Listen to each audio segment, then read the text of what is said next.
All right, we're holding Sefer Mishlei, the second half of chapter 23, Pasuk Yud Tet. In the second half of this chapter, he really will spend most of the time discussing the pitfalls of being a drunk.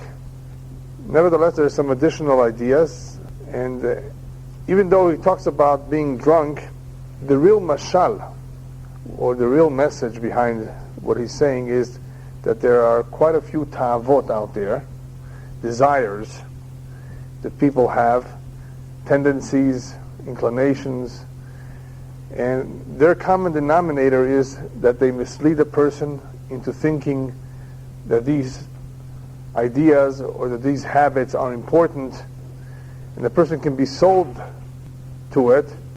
And when one is sold to his desires, to the ta'avot halev, then the mind does not function properly. He does not exercise full control over it. So even though the example being given many times will be wine, you could apply this to just about any other ta'ava, any other desire that could cause similar consequences. He begins by saying, Shma ata beni v'chacham v'asher b'derech libecha. You should listen, my son, and grow wise and walk in the way of your heart. Well, usually it is not a good idea to walk in the way of one's heart.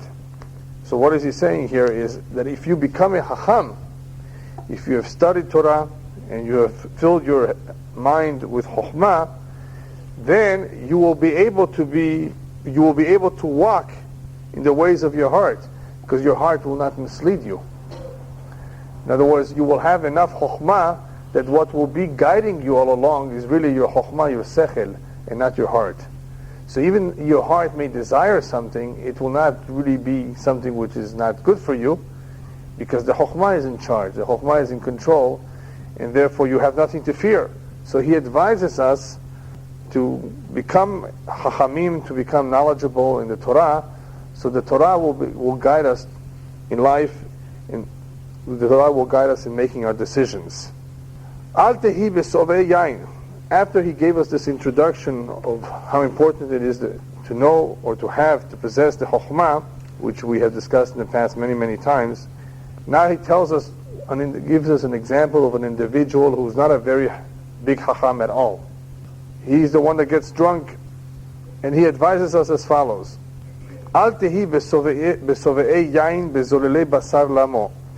Do not be among wine guzzlers, as he translates it, among gluttonous eaters of meat for themselves. As I explained in the beginning, there are various ta'avot. Don't be amongst those who overdo it, whether it's in wine or in meat. What is he saying? He's saying that it's not just those things that are forbidden to us that we have to keep away from. We have to also, for our own benefit, keep away from not overdoing something which is mutar. Just because something is mutar, permissible, doesn't mean it's a good thing to overdo it. Because when you abuse something, even if something is good, it eventually controls you. You get into the habit of it, and it's too good. It will be too good of a good thing is also not good. And meat and wine are examples of ta'avot that if one has the habit of guzzling, as he calls it, or allowing himself to eat as much as he wants from the meat, it will have very bad consequences for him. First of all, the consequences of the increase of ta'avot bring about, as we will see in the next pasuk, poverty and laziness, which we've discussed in the past, how a person who is very addicted to certain things, it's going to become expensive after a while for him to maintain this habit, this addiction. So if something is expensive, and people cannot kick the habit, then they spend the money, and when they don't have the money, they can come to steal the money from their own parents. And I don't think I'm telling you anything earth-shattering here, anything new. I'm sure you've heard of this, you've read it in the paper, what kids have come to because of an addiction, or what they have done, what they are capable of doing, because of this urge that they have.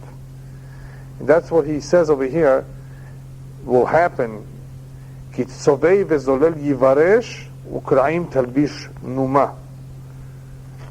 For the guzzler and the glutton will become impoverished, they will become poor, and slumber will clothe you with tatters. Slumber, one who sleeps a lot, lazy, will clothe you with tatters. Tatters is just another way of describing one who has no clothes. All he has is rags. Because he's poor. He's impoverished. He has lost his money, or he has spent all the money in pursuing this addiction, this desire. And these are the immediate consequences of one who has no control over something as bad as wine or food. There are other examples, but as I said before, more or less they're all similar in the sense that if one becomes stuck in, or one has this habit, it will be very difficult for him to rid himself of this habit. Unless, of course, he has chokhmah. One who has chokhmah, then hopefully he will stay away from it. He will not allow himself to overdo something. Now he begins to tell us the benefits of having a father and mother, hearing their musar. We're dealing with young children, teenagers, and even older people. The tendency for those who are young is to believe that what they know is better, and they have a hard time accepting the musar of their father or their mother. And Shlomo Melech advises us, you know what? One way for you to stay out of trouble is not only to learn chokhmah, which you already told us before, but also it is advisable to listen to what your father has to say. After all, this father or this mother cares about you. They really love you. And what they have to say to you is usually full of chokhmah. They're more experienced than you are. They are older than you. So he's giving us the tools, he's giving children and adults alike, the tools to stay out of trouble. Because on our own, we are biased, we have our ta'avot, we may not be able to see clearly between what is right from what is wrong, unless we have the chokhmah that guides us, or unless we have the teachers that show us, or unless we listen to our parents. And human nature is not so. Some kids are good kids, but some kids are rebellious kids. So he says, you want to stay out of trouble, you want to stay on the right track, acquire chokhmah, and listen to your parents. And even though it is true that parents sometimes may say something which is not accurate, which is not according to the Torah, we're not talking about those kind of situations. Obviously, if the parent himself does not have the chokhmah, for whatever reason, that he cannot give advice in every area. He can give advice perhaps in business matters, but not necessarily in other areas. So, but generally speaking, we're talking about parents who are God-fearing, who want to give over the best education to their children. Shema la'avicha zeh yiladecha. He gave birth to you. Listen to your father, the one who begot you. And do not despise your mother when she has grown old. Ve'al tavuz ki zakena imecha. So we're talking about a situation where one may lose respect, perhaps, for his mother or father, for whatever reason, because they got old, they don't know, he thinks he knows better. And Shlomo Melech says it's not so. Listen, pay close attention. They mean your benefit, and therefore, if you want to stay away from trouble, you better listen to them. Emet keneh ve'al timkor chokhmah u'musar u'vinah. Loosely translated, buy truth and do not sell, wisdom, discipline, and understanding. Buy. Why does it say to buy the chokhmah? Because in case you do not have it for free, this class is for free. In case you don't have a class for free, we spoke about the value of emet and chokhmah. Keneh, acquire it even if it means spending money on it. It's for your benefit. Wouldn't you want to buy something if it was for your benefit? If it's for your benefit, it's worth it. It's worth your money. Emet keneh, therefore go ahead and buy it if you need to, if it's not free. Make an effort to acquire it. Ve'al timkor. Now this is very interesting. Ve'al timkor is talking about the one who's giving the class. Don't sell it for money. Torah is not meant to be something that people should sell. Torah tzivalanu Moshe Morasha Kilat Yaakov, it belongs to the entire Jewish nation. Those who have it should not just keep it for themselves, should not sell it, should share it with others. Rabbis tell us that this is what HaKadosh Baruch Hu says. Ma ani bechinam, af atem tiyu bechinam. Just like I am free, I give it to you for free, you should also be for free. So what right do teachers and rabbis have to charge or to have a salary? The only right they have is what's called sechar batala. We're paying them for not doing something else. If they would not be paid for teaching, they would be doing something else. They'd be working in real estate, they'd be lawyers or doctors perhaps. So that's called sechar batala. We're paying them for abstaining from not being occupied in other areas so that they can teach, so that they can give over the tradition to the next generation. If that's the case, we have to support them. Otherwise, they're entitled to do something to support themselves. That's okay. Reasonable amount of what they would be getting if they were to do something else. But otherwise, the chokhmah or the Torah is not something to be sold. It's not a business. Emet k'neh v'al timkor, another idea behind the words v'al timkor, don't sell it. Just don't sell it or exchange it for anything else. Somebody may want to buy something or sell something. At the same hour he has a shiur. The shiur comes first. Just because you're about to make some money, just because there's a deal waiting for you, don't sell the chokhmah, don't sell the emet, the truth, for just anything. It's not an even exchange. Chokhmah u'musar u'vina. Next pasuk, Gil yagil avi tzadik yoled chacham v'yismach. The father of a righteous son will rejoice greatly, and he who begets a wise son will have joy with him. In this pasuk, he mentions two characteristics of a young man, one who has made himself righteous, and one who is a chacham. If you look at the pasuk, you will notice how he says, the father of a tzaddik, yoled chacham, the one who begot, who gave birth to a chacham. There's a big difference here between the chacham and the tzaddik. A tzaddik is not born a tzaddik. A tzaddik, a righteous man, you make of yourself. We have free will, and the free will allow us to make of ourselves either righteous people, good people, or bad or evil people. Regardless of who one's father or mother was, regardless of even what one's education was. It helps to have a good education, it helps to have good parents, it helps to have good environment and good friends, because they all contribute in molding our personality and influencing and giving us the right values. But we ultimately have the last say, the last word, what we want to make of ourselves. Hitler Machshemot chose his way, right? George Washington chose his way, Thomas Jefferson chose his way. Each man, each individual chose what they make of themselves. Not their position, not their success as presidents or as leaders, but what they made of themselves. What they did not choose is if they were chachamim, intelligent people.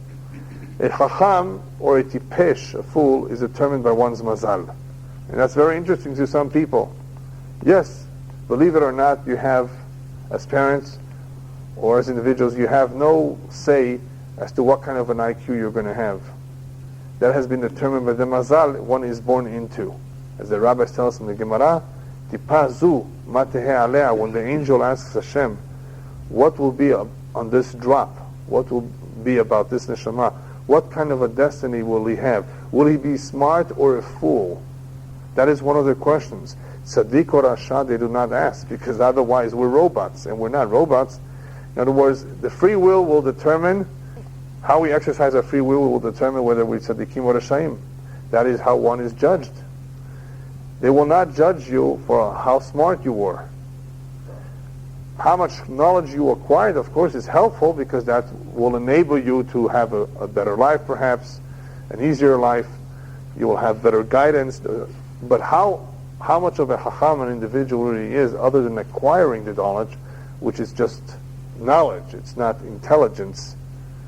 There's a difference between not being knowledgeable and being intelligent. Knowledgeable is one who acquires knowledge. Obviously, he has to do that. He has to read, learn, go to classes. I'm talking about someone who's intelligent, who has a good head. He has a good memory. That has nothing to do with his free will. It mostly has to do with his mazal. That is why here Shlomo Melech talks about the two examples. Regardless of whether the child is a tzaddik or a chacham, it will gladden, it will bring joy to the father. Gil yagil avi tzaddik yoled v'yoled chacham v'yismach. One who gave birth to a chacham makes him happy. We know this, we've read it before, and the emphasis here is as follows. Shlomo Melech reminds the parent that when your child becomes a tzaddik and a true chacham, that will bring you the most happiness in the world.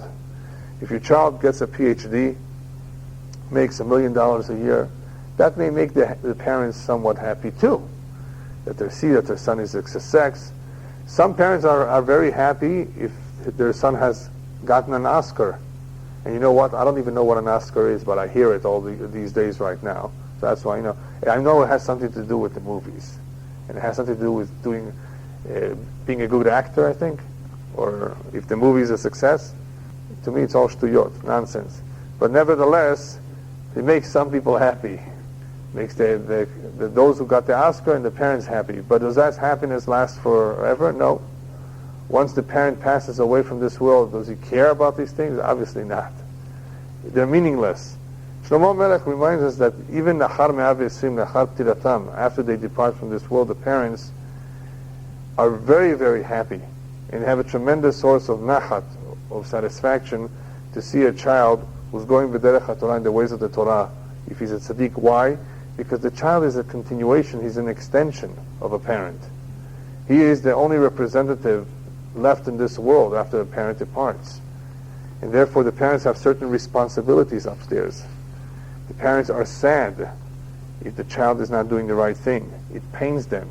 And they're judged for it if they would have been able to do something about it.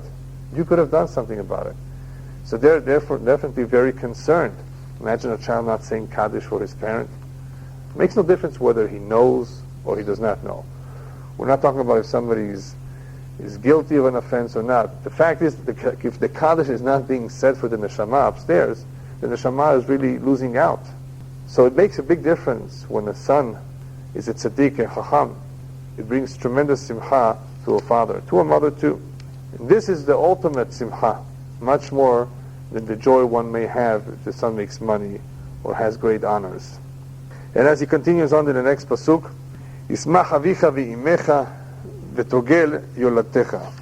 And as he translates it, may your father and mother rejoice, and may she who bore you have joy.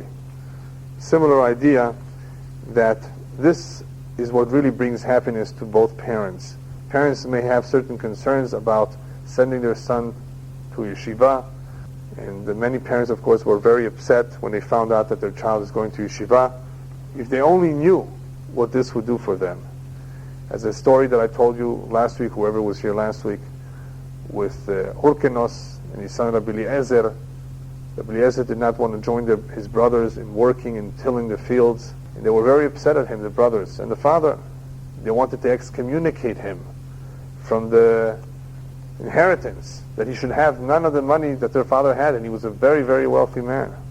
But Hurkenos traveled to Yerushalayim, and he saw in this big assembly many famous people and great rabbis, and all of a sudden, of all people, he sees his son, who's been away for a while, get up and speak before this whole important crowd, giving a shiur. Do you know what pride that gave him? What simcha? Not realizing what his son was able to accomplish in such a short time. The greatest source of nachat and of simcha comes about when the child grows to become a big tzaddik and a talmid chacham. He's reminding the parents too. Don't give up on that. Don't think that you will be happier to see your son just as a successful lawyer. Not necessarily. If he has the ability, not all of them do, but if this child has the ability to grow in Torah and Yirah, then it's worth your investment to send him to a good yeshiva.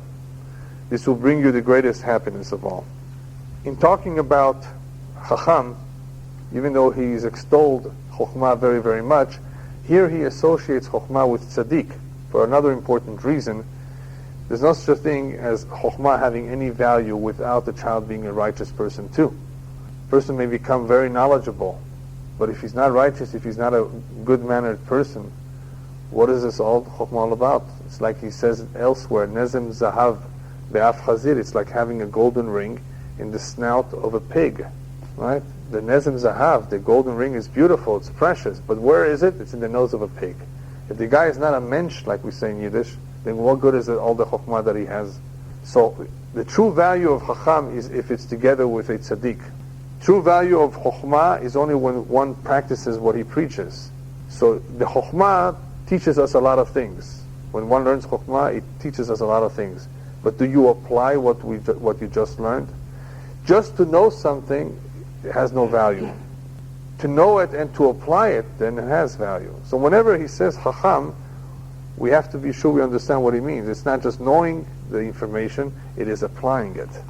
A lot of Jews know a lot about Judaism, but they don't apply it. Judaism, as I've said many times, is not a religion in the heart. It requires ma'asim, it requires deeds to prove your sincerity, to prove what you believe in. And that requires many, many deeds, daily deeds.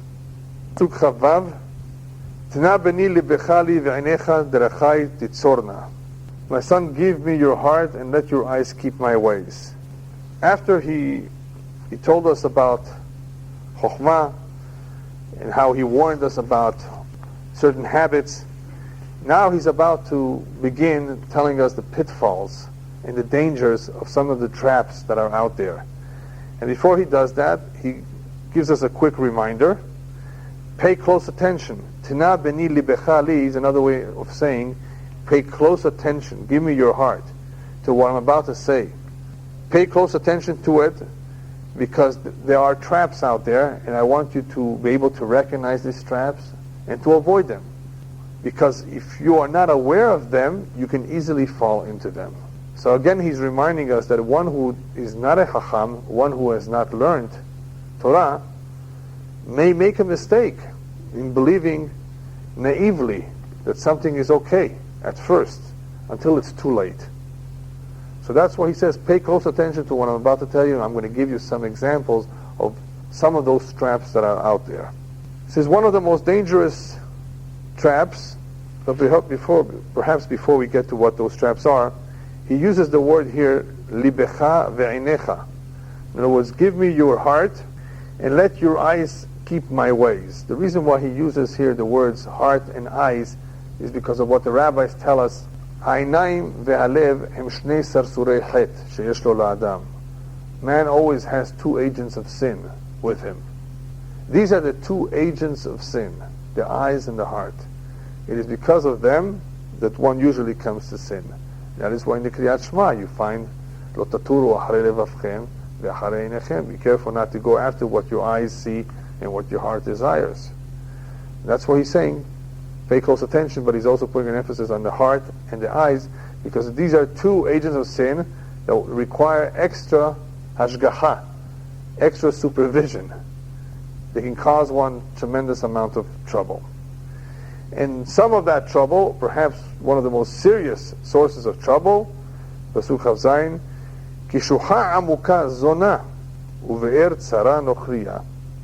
For a harlot is like a deep ditch, and a strange or foreign woman like a narrow well. Everybody here understand what a harlot is? H-A-R-L-O-T? A prostitute. Yeah. What's the difference in English between a prostitute and a harlot? I don't know. But I don't think it's important for us to know, because we all understand it's the same idea. There's various synonyms to describe the same type of individual who sells herself, basically. But I just thought of an idea. Perhaps one of the differences could be as follows. A prostitute, you have to go find her. She doesn't just go finding you.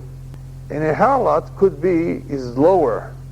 She is the one because based on what he's about to say, it fits more into that description. She's the one that may go after the man in trying to seduce him. So that's even worse than a prostitute, which you just, people pay, for the services that are forbidden. So kishuha amuka zona ube'er tzara nochriya.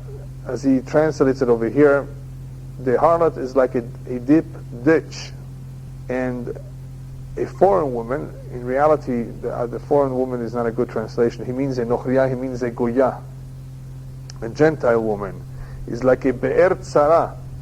It's like a narrow well. A narrow well and a ditch. What do the two have in common? If you fall into them, it's going to be very hard to get out of them. These two, zonot and goyot, prostitutes, harlots, and the like, etc. And non-Jewish women who basically many times do not have the morals, the values, the decency to keep off, right? They go after you, they try to seduce you, and as a result of that, many Jews, not just human beings, men, but especially, unfortunately, Jews, and that's what we're concerned about here, have fallen into this trap in the past, in the present, and unfortunately in the future. In other words, Shlomo Melech is aware of human nature, and he's telling us that this is a big trap, and if you're not careful, then it will be very difficult once one has fallen into this shuha amuka, into this deep ditch, or this narrow well, to get out of it. This is a trap that people who are in it, very difficult for them to liberate themselves from it. Those who are stuck with the goya are pretty much stuck. It's still possible to get out of it, but it's hard. Those who go after zonot, of course it's possible to let go, but it's difficult. And why is it so difficult? It's not just a habit, it's not just a ta'ava, it's because of the next pasuk, which is why I explained that harlot may be somewhat different than a prostitute. The next pasuk explains the actions of the harlot.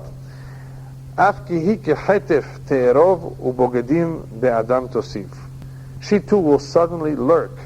To lurk means to ambush, to try to find a korban, a victim. So she too will suddenly lurk, and she will increase the faithless among men. So what does this harlot do? She goes after the men. And as a result of going after the men, uvogedim be'adam tosif, and she will increase the faithless among men. Faithless. Faithfulness or lack of faithfulness is something, of course, that is heard about when we're talking about a relationship. If the two are faithful to each other or not faithful, chas v'shalom. And here Shlomo Melech tells us something interesting, that she is able to increase bogedim. In other words, the faithless amongst men. So the commentaries explain that what she does is that she's even able to trap those who had no interest on their own, because they're married. They have their own wives. They're happy too. Happy marriages. No, a woman like this who's a harlot is able to ubogedim ba'adam tosif. She can increase even those who have been faithful all along. She can make them faithless. That is how dangerous this type of a ta'ava, of a trap is. And it happens, and I don't think I'm saying any hidush over here to you, anything new, but just putting it in the right perspective for greater emphasis, that this is something very dangerous. And before we've spoken about how serious of a sin it is, how if one does not do proper teshuvah, what this eventually causes him, not only in this world, but in the world to come. But here he talks a little bit about just how this trap is so dangerous, how she lays it out, how she goes after. It's not something that you go looking for, which is bad enough. People go looking for the wrong things. But here you have to be aware of her motives. I was yesterday in Miami, and all of a sudden a non-Jewish woman, wants to ask me a question. And questions, of course, about religion. And then she sticks out her hand to me. Would you shake my hand? I says, no. And of course she was insulted. And she asked me, well, don't you think it's insulting? I said, well, don't you think it's insulting to me if I shake your hand? I mean, it's a two-way. How do you acknowledge somebody? So just like the Japanese do, we bow our heads. Now, why did I say that? It's not true. It's not true, but it is true. If you want to acknowledge, you can be Japanese for a moment or two, right? And I got into a whole conversation with her. Do you know what a handshake is? No, she says, I don't know what a handshake is. I just think you're being cold and being not nice to women. She says, do you know that I am married? And my wife, and I show my wife there. Do you know what could happen if I shake your hand? And I go into explaining how one thing could lead to another. A handshake is a certain closeness. She said, no, I can hug this guy walking by you right now, she says. That's because you have Italian blood, I tell her. She told me before that she was Italian. I says, we don't do that. We reserve hugs and kisses for those individuals who we're very, very close to. Anyway, it went longer and longer until I told my wife to take over. I didn't want to continue talking. But before I leave, she tells me, I was only testing you, Rabbi.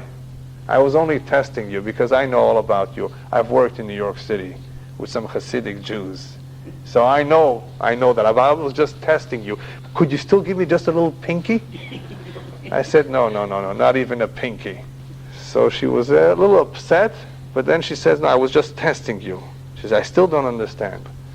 Well, I told you don't understand. Maybe you should read about Judaism a little bit and understand that this is something very important to us. And that is why for over 3,000 years, we're still Jewish. Is she Jewish? No, she's Italian. Even Italian-American. Could change. No, of course. It has nothing to do with being Jewish or not. Anyway, I just figured I'd share that with you just to describe a situation where people who get too close eventually lose it. We have our limits, we have our constraints for a good reason. The rabbis built the fences, Rabbi. And the Torah. The rabbis added some additional fences, sure. But that's what Shlomo Melech is telling us over here, is that they go after you. And you know what? Initially, I thought that that's exactly what she was aiming for, maybe. Even though it didn't make sense to me. But you never know what's going on in their mind, even though she says she was testing. There are ambushes out there. There are individuals who are out to get us, and we have to recognize those traps. Rabbi, how do you explain what you said a few weeks ago that Jewish men minding their own business go to Hong Kong and there's goyot there? They're actually going to look for the goyot. No, chas v'shalom. That's what you were explaining. Nobody goes usually to look for something like this, but human beings have yetzarim, and if they don't learn Torah regularly, they don't pray in a minyan, they don't surround themselves with kedusha, with holiness, then they can easily fall prey to all the tum'ah, to all the impure forces that are out there. One has to surround himself with a very high wall, not to allow the filth in the street to penetrate his home. Watching TV today is not like in the late 60s or early 70s when we had TV, and occasionally we saw on Sunday something which was not so immodest. But today people allow themselves to be exposed to certain sites on the internet or certain newspaper ads. Today just opening up the LA Times is pornographic. When you see the women the way they are dressed, even though all they're doing is trying to sell lingerie, you call it in English? Right. Yeah. But it's still, it's not sanua, it's not modest. But when you go to Hong Kong, everybody is not sanua there, Rabbi. In other words, nobody's dressing like they Oh, no. In Hong Kong, actually, they are more sanua in certain places there. The Chinese, I think, in comparison, are much more sanua than, for example, some of the women walking down Venice Beach, right?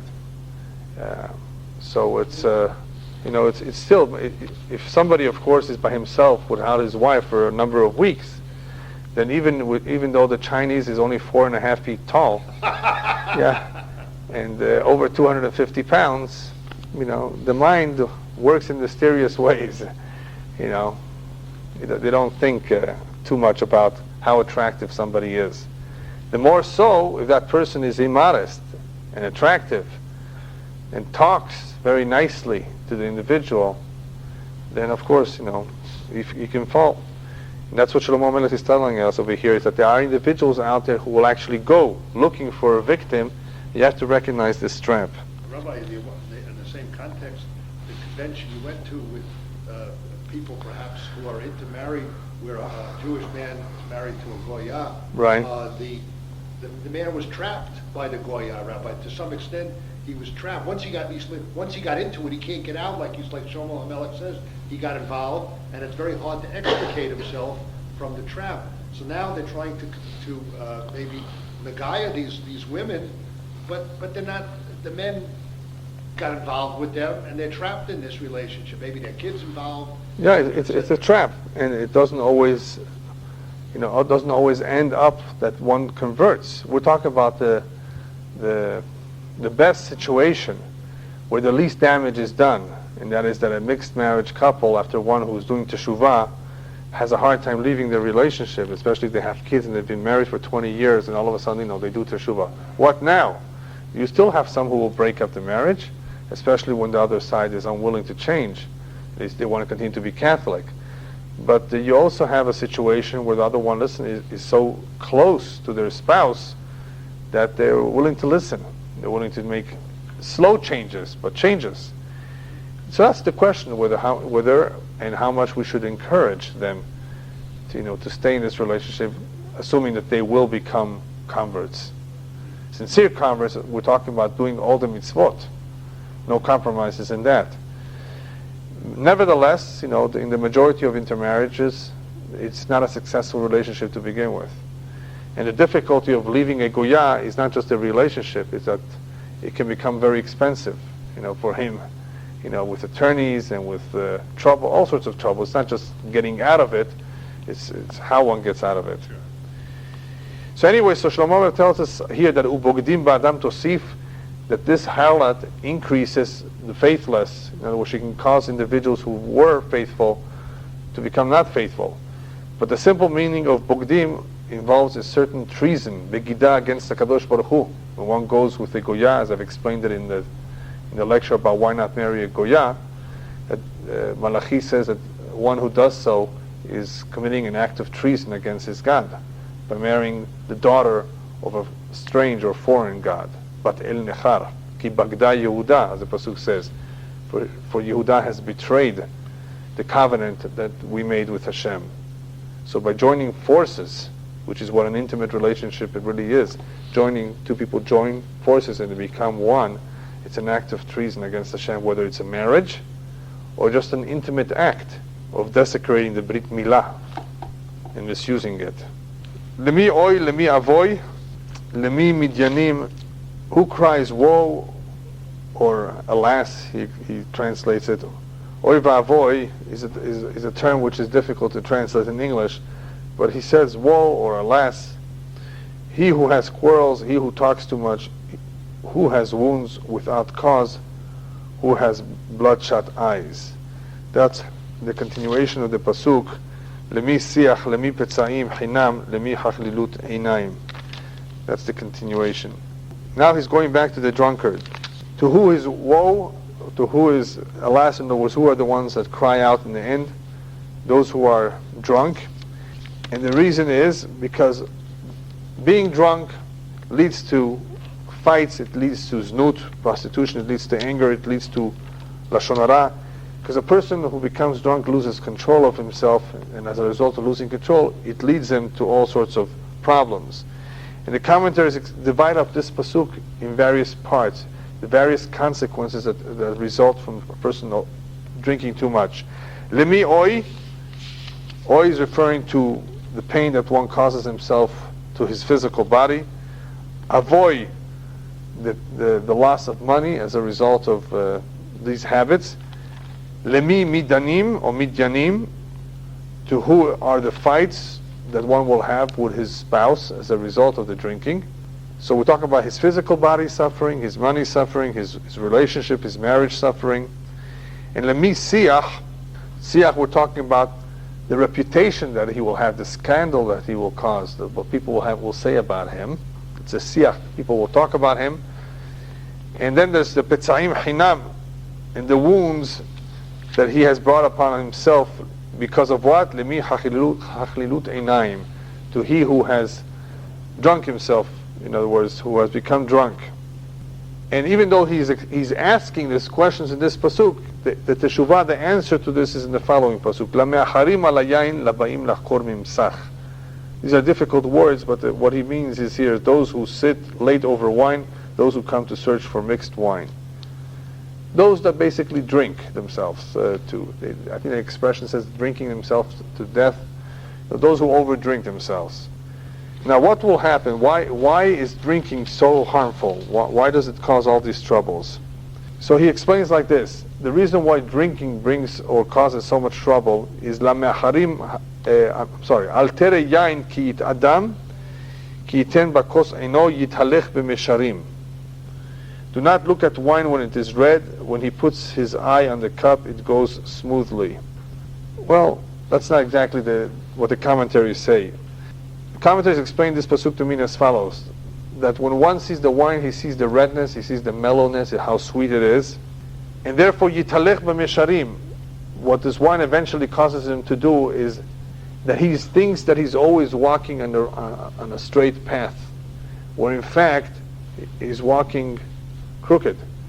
He loses his sense of direction, and he's no longer able to distinguish.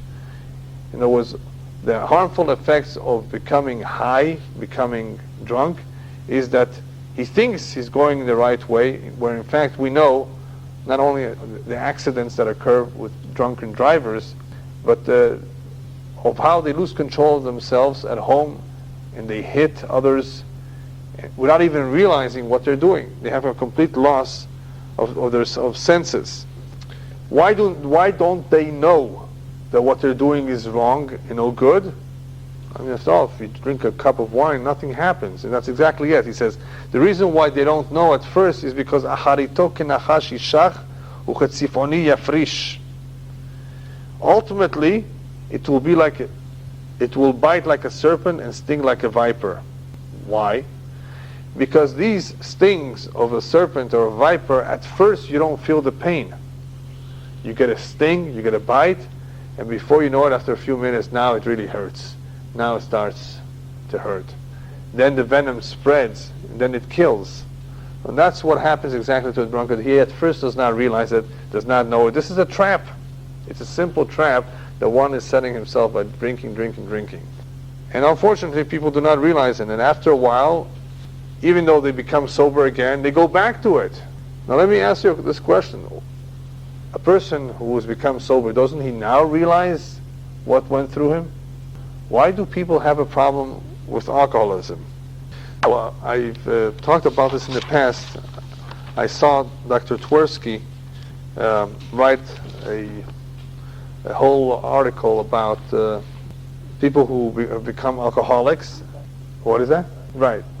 And how he has dealt with them. As you know, they have there's various organizations that help these people. People who may otherwise be good people, who've fallen into this habit and cannot get themselves out of it.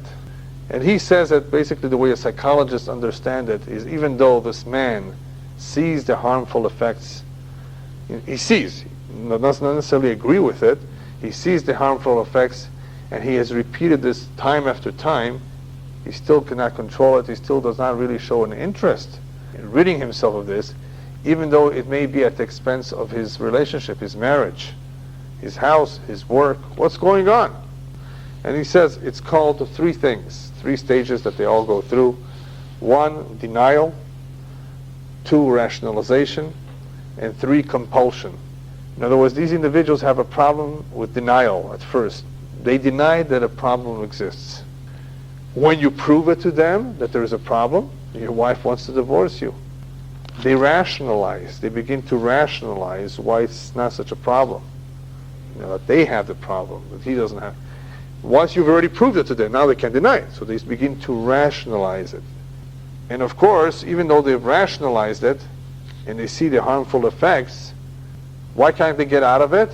Even if you beg them? Because there's compulsion. The third element here. The compulsion of wanting more and more, repeating it time after time. People can make the same mistake and repeat it. Yes? Isn't it also the compulsion to block out the rationalization? To use it to block out the other one? Yes, it definitely could be. Depending on what the problem is. Even though we've spoken about alcoholism, Dr. Twersky says you can apply these processes or these stages to just about any other habit that a person may have, and who does not have an interest in kicking that habit. When he sees the effects of it, when he has a sober moment, and therefore he's able to rationalize that before he gets into the compulsion. So therefore rationalization usually is before compulsion, because he may have a moment or two where he may, think again and decide whether he should change his ways or not. But he says, no. There's no problem here. Even though you showed him, you proved it to him, he begins to rationalize it. So at that moment, maybe there's no compulsion, but you're right in a sense, because perhaps part of the compulsion is forcing him to rationalize. It's possible, sure. In the rationalization, he's doing himself wrong, and then he's compelled to drink another beer to run it out. Yeah, that's also possible. Yeah. Anyway, so that's, it's like, yes. What creates these tigers in the first place, Rabbi? To get these people, it could be gambling, it could be zoners. What causes the... Well, every human being has certain weaknesses. Some people have more than others. But what we talked about over here are not necessarily weaknesses that began with an individual that he went looking for them. They came to him, like with the zonot. You know, it may have come to him. He may have been a good person, and he fell because these are traps that are laid out there. But sometimes, of course, people look for certain things, and that is why he gave us the introduction of the eyes and the heart. You got to watch them because they will mislead you. They are agents of sin, and you got to be extra careful and watchful of them. So anyway, so the last few pesukim of the perek deal with explaining the actions of this drunk man, of how he at first does not realize the damage because it's like the bite of a serpent. And the next pasuk is Einecha yir'u zarot v'libecha yidaber tapuchot. Your eyes will see strange women and your heart will speak confusedly. In other words, the eyes will tend to go and see these things that are forbidden, as we said before, and your heart, yidaber tapuchot, will speak confusedly. By being drunk, you will not know what you're talking about. You will say things that you eventually will regret. In other words, the wine and all these ta'avot bring a person to think about certain things, and leharher, to think, is also forbidden. And it goes against the mind. That's why he calls them tapuchot. It goes against a sane mind, a healthy mind, would not think about these things. But when a person has no control, he does and says things that he would not otherwise do. The next pasuk goes on to say, "Vaya keshochev belev yam ukeshochev berosh chibel," and you shall be like one lying in the midst of the sea, and like one lying at the top of a mast of a ship. In other words, you will not realize what's going on in your surroundings. It's just a description of how one completely loses control and is not aware of his surroundings, of what is exactly happening to him. Hikuni bal chaliti, halamuni bal yadati, matayakitz osif avaksheno od. They struck me, but I did not become ill. They beat me, but I did not know it. When will I awaken? I will continue. I will seek it again. A description of a drunk man who does it again, who repeats it, doesn't realize at first that it has happened to him. He eventually sees that it's not so bad. After all, he didn't get injured. He didn't get sick. Because of the tremendous yitzhak that he has, he doesn't pay attention to the real damage that is happening. And what's the real damage? That he has an addiction here. That in itself is damage already. He's already hurt. He loses his sense of pain because he doesn't feel anything. And this is all an example of the yetzer, and an example of all the ta'avot that can run wild, in other words, in a person who loses control. Just want to finish with Exactly. He's not sensitive to others, to himself. And all he does pretty much at the end of the perek is describe to us the symptoms of a drunk man, how he loses control, therefore he has no mind, doesn't even realize that what he's doing is wrong, sees the damage and doesn't realize that it's really damaging. And that's because of what I said before, in the name of Robert Twersky, because there's a certain rationalization, there's a certain compulsion, and of course at first there's the complete denial. Yes? How do you advise parents, Rabbi, with Chag Purim Sameach coming up, that not to let the kids go more? Yeah, well, since Purim is coming up, that's a good point. In Purim we have to be happy, we have to drink more than the usual, but only during the Seudah, only during the meal. Don't drink while you're taking Mishloach Manot to people, and for sure don't drink while you're driving, right? Don't overdrink in other people's home because you don't want to vomit on their carpet or on their sofa, So if you want to drink in your home, and don't mix wine and liquor. In other words, be sensible, and of course have other people around you watching you that you don't overdo it. Purim is not a time to lose complete control over yourself. It's not a time to loosen oneself to the extent of just, drinking as much as you want. There's a limit to that too. You're supposed to be happy. And people should know how much wine it takes for them to be happy.